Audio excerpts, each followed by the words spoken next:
Good afternoon po. Nakiusap po ako sa ate ko na kung pwede mauna ako para hindi ako magkaroon ng cold feet. Ang ministry ko po ay pag-awit or ninervous po ako. Hindi po ang pagsasalita. Kahit ng mga bata po kami, pag-aawit po kami, ini-introduce po kami ng beloved and honorable dearest mama. Pag may mga bisita po, sinasabi ng mama na, anak, magsalita muna kayo. Sabi namin, ma, paawitin nyo kami ng paawitin, ma. Huwag nyo lang kami pagsalitain. So, lagi po ang mama nag-i-introduce sa amin. So, yung naging ministry ko po ang umawit. Pag sinabi ng mga kapatid ko, magre-recording tayo, go po ako. Pero dahil meron po kaming gustong i-honor, February po, ang birthday month ng ate namin, beloved Ate Peach. Dahil po sa anniversary natin, ang blessed anniversary natin, minsan na-overlook yung birthday ng ate. 54 na po ang ate, beloved Ate Peach. Alam ko, lahat po ng mga babae or mga sisters ayaw binabanggit ng mga age, pero hindi po namin kailangan, hindi po ma-deny kasi ginagawang trivia yon every year sa mga Christmas parties, sa mga choirs. So ate, nung nag-umpisa po, ang beloved and honorable dearest Papa and Mama, sa ministry kami po ang kasama ng Mama. Especially Ate Peach, magsi-7 po ang ate, magsi-6 ang Ate Tet, magka-5 ako. Nandun po kay pinakaunang, ewan ko naalala po ng ate sa BF Homes, sa may, sa BF Homes po, sa Ninang Gemma, Novaliches, pero Caloocan. Ang tindi po ng paghihirap. Naramdaman po namin yon.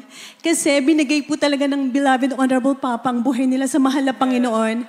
Kasama po kami, ang baby po namin noon, si Podge, si Beth, tsaka si Podge. Grabe po, nagre-rent po ang Papa by faith ng malaking bahay. Amen. Wala pong laman. Yung may-ari po ng bahay, papasok sa bahay, nasa ng renta nyo? Hindi ko, kasi noon po wala, syempre wala pa po mga social media. Matindi po, alam nyo naman po siguro, no, kung nagre-renta kayo, amen, yung mga may-ari ng bahay, talagang sumisigaw sa bahay. Papasok po yan sa bahay, wala pong laman yung bahay namin mga kapatid. Nasa sahig po kami mga kapatid natutulog, magkakapatid. Tapos ang Papa, nakikita ko po nananalangin ng Papa, in Jesus' name, sisigaw po yung, nasa na, ilang taon, ilang buwan na, ganyan, palalayasin ko na kayo. Wala kayong bayad ng renta, ang ganda ng bahay. Kasi BF Homes po yun. Puro by faith yun. Amen. Pero ang Papa nagkiklaim po talaga na talagang mahal na po yun. Pagpapalain nyo kami, lalaki po ang gawain namin. Kaya araw-araw po humahayon, there's Papa and Mommy, iniiwan po kami. Wala po kaming makain. Masyado po akong yung maaligaga po. Mga kapatid ko masyado mahihinhin. So ginagawa ko, naghahanap ako ng pagkain. So nakita ko may bigas. Talagang tumungtong po ako sa upuan para magsaing ng bigas. Makakain lang kami magkakapatid. Alam niyo po, eventually, pinagpala kami ng mahal na Panginoon. Kasama po kami ng Mama at Papa, humahayo kami sa mga kulungan. Bata pa po kami. Napilitan ako mag-gitara kasi sabi ng Mama, anak, maganda may nagigitara sa inyong tatlo kasi kung wala tayong gitarista. So napilitan po ako, 3 chords. D, A, E. Tapos G, nadagdagan, naging 4. So nakakanta na po namin ng ate ko yung, salamat sa iyo, ganyan, aking Panginoon. Humahayo kami sa Quezon City Jail. Hallelujah. Grabe po ang pagpapala ng mahal na Panginoon. Minsan po sa sobrang gutom ko din, dahil humahayo din yung beloved Auntie Namin, Auntie Nini, Auntie Florida, Almeda Mones, na nanonood po sila, Auntie. Mahayo po sila. Iniwan po kami magpipisan kasi pinalayas nga po kami ulit sa nirentahan namin. So, lumipat po na po kami sa bahay na auntie namin na dumadaan din sa pagsubok dahil halos lahat ng mga kapatid ng dearest Papa, tinawag ng mahal na Panginoon, iniwan po yung mga trabaho, iniwan yung mga negosyo. Talagang, yung isang auntie ko din po, nag-help po sa Papa na humahayo at that time. Wala kaming makain. Gutom na naman po ako. Nakita ko merong garapon. Alam niyo po yung Nescafe, yung garapon na Nescafe noong unang panahon. Yun lang po ang meron kami. Kape at saka white sugar. Naku, tuwang-tuwa ako. Mahal. Naku, salamat. Ininom ko po yan. Talagang kape talaga ako. Inom ako ng kape. Hindi ako nakatulog sa buong araw, mga kapatid. Sabi ko, bakit ganito? Napaka-active ko, mga kapatid. Kaya lagi akong gutom. Yung mga kapatid ko, napakahihinhin.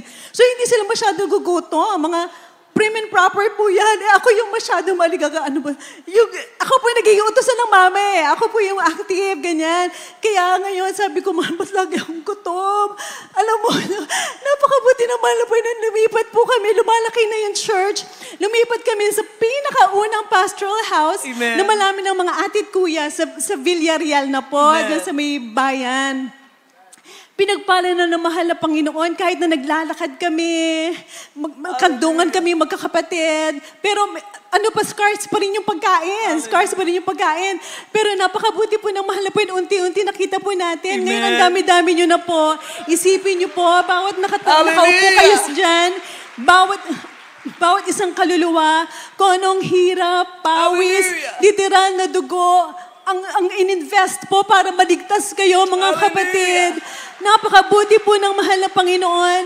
Legions po, ang anghel, sabi ng Papa, lagi kayong mag-pray kahit sa pastoral house po. Pag may pumupunta kahit madaling araw, merong dinadala po ang mga kapatiran na mamamatay. Nasisigaw po yan, madaling araw, mahal na pastor! Ganun po, sisigaw po yan. Di kami lahat gising, mahal na pastor ang anak ko, patay na! Di lahat kami, magsigising kayo, yung mga kapatid ko hindi pa gising, magsigising kayo, magpuri kayo, lumuhod kayo, di lahat po kami nakaluhod. Hanggang maririnig na lang namin, umiiyak na yung bata. Napakabuti ng mahal na Panginoon. Hallelujah! Thank you, Lord. Tapos po, i-shorten ko na lang po. Pumunta po kami sa States para nagpa-plant po ang Papa ng mga outstations natin. Gusto ng Papa ang ministry natin maging global. Amen. So, nagpunta po kami na New York, nag-travel po kami by land. And then, nag-move po kami sa San Jose dahil medyo warmer po yung climate doon. And then, ang ate po, and beloved Ate Tet, beloved Ate Peach, marami po silang free time after ng worship namin. Worship po kami ng worship. Ako pong pinayagan ng Papa and dearest Mama na mag-aral. Kasi medyo younger pa po ako noon. Pwede pa po sa regular school. And then sa ate po, marami siyang tayo. Nagko-compose po siya. Napakagaling po ng ate yung handwriting niya. Napakatalino po ni ate. And then nag-compose po siya. Isa po sa composition ng dearest ate, yung Loving Arms. Napakadakila po ng mahal na Panginoon dahil from there po nakita niyo naman po, ang dami-dami na nating stations. Hindi lang po sa San Jose, California. Hindi lang po sa LA, napakarami na po. Po rin talaga sabi, Tennessee. At sabi po ng mahal na Panginoon, I will give you pastors according to mine heart, which will feed you with knowledge and understanding. Hindi lang po, which will feed you with knowledge and hindi rin with understanding. Kasi nag-aral po ako, yung teacher ko, hirap na hirap po ako dahil nga po, foreigner ako, Asian. Akala niya po, dahil yung diction ko, medyo hindi na po masyado nahihirapan. Akala niya, okay na. So sabi ko, nag-explain ako, sabi ko, sir, foreigner po ako. Sabi ko, hindi ko po naiintindihan yung tinuturo nyo. Tsaka, hindi po, kasi po mga kapatid, hindi po straight yung education namin magkakapatid. Right. Ilang beses po ako nag-stop para sa krusada. Noong una, akala ko po, ay siguro bobo ko. You know, I'm sorry po sa term, pero yun po yung term before na kapag yung lagi kang zero, ganyan, bobo ka. Kasi po, pag yung in the middle po ng school, minsan twice a week lang kami pumasok. Right. Minsan hihilain po kami ng Papa, stop kayo. Pinapapunta yung mga atit ko yan namin sa school, tapos pinapahila kami dahil may krusada, may hayo. Amen.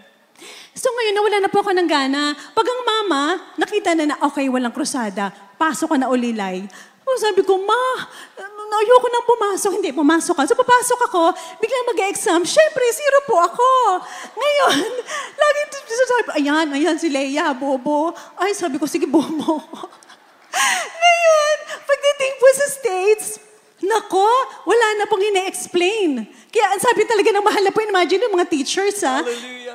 magbibigay lang po sa inyo sila ng turo. Bahala kayo. Doon po sa States yun, ha? So, nahirapan ako. Ginawa ko talaga, nagtrabaho talaga ako. Nung ko nalaman na meron pala akong talino, dahil nakikita ko doon sa... Ay, tuwa po ako sa mahal na Panginoon. Hallelujah! Ang mahal na Panginoon talaga nagbibigay. Pero ang akin po, ang example doon, ang sabi ng mahal na Panginoon, I will give you pastors according to mine heart, which will feed you with knowledge and understanding. Amen. Imagine, hindi lang knowledge, hindi lang understanding. Yung teacher ko, binigay niya yung knowledge. Bahala ka magtrabaho dyan. Pero ang dearest Papa, honorable dearest Papa, binigyan tayo ng knowledge and understanding. Kumbaga, hindi niya tayo tatatanan ng wisdom hanggat hindi tayo natututo. Amen. Na maging ready tayo pagdating ng mahal na Hallelujah. Panginoon. Ang pinapanalangin ko sa mahal na Panginoon, na mahal na Panginoon, ayoko ng marangyang buhay. Hindi ko po talaga gustong marangyang buhay kahit ino-offer na sa akin. Minsan ano na si ate, napoprovoke na, ano ba binibigyan na sa'yo ng libre? Bakit ayaw mo? Ayaw ko ate. Sabi ko, gusto ko lang ng simpleng buhay. Talagang totoo po, binigyan lang ako ng simpleng buhay ng mahal na Panginoon. Napakabuti po ng mahal na Panginoon. Hallelujah. And yung, balik po tayo sa ate namin na napakabait. Amen. Matulungin. Amen. Napakahaba ng pasensya ng ate namin. Amen. Ate, happy birthday. We thank the Amen. Lord so much. Alam namin, ate, na Hallelujah. minsan, yung pasensya mo, medyo short na. Pero nagpapasalamat kami sa mahal na po. Nag-take over ka sa calling ng dearest mama, ate. Mahirap, ate. Pero pinupuri namin ang mahal. We are so thankful for you, Thank ate. you, We are Jesus. thankful to the Lord, ate. Hallelujah. Mga kapatid, isang mabilisan lang, yung loving arms. Amen. Awitin po Sandali namin lang po. loving arms. Oo. Sandali lang to. Amen. We want to greet po our beloved Ate Peach. Happy Birthday, ate. birthday, belated happy birthday. At mga minamahal, happy wedding, 34th wedding anniversary ng ating dearest ate. Panganay nating mahal na pastor, my dearest mama. Hallelujah. Palakpakan natin mahal na Panginoon as we greet you. Hallelujah. Before we sing, mga minamahal, we want to sing happy birthday sa ate. Alam niyo, masyado mahihain po ang aming ate. Hindi tatayo ang ate dito mag-isa. Dahil talaga mahihain ang ate.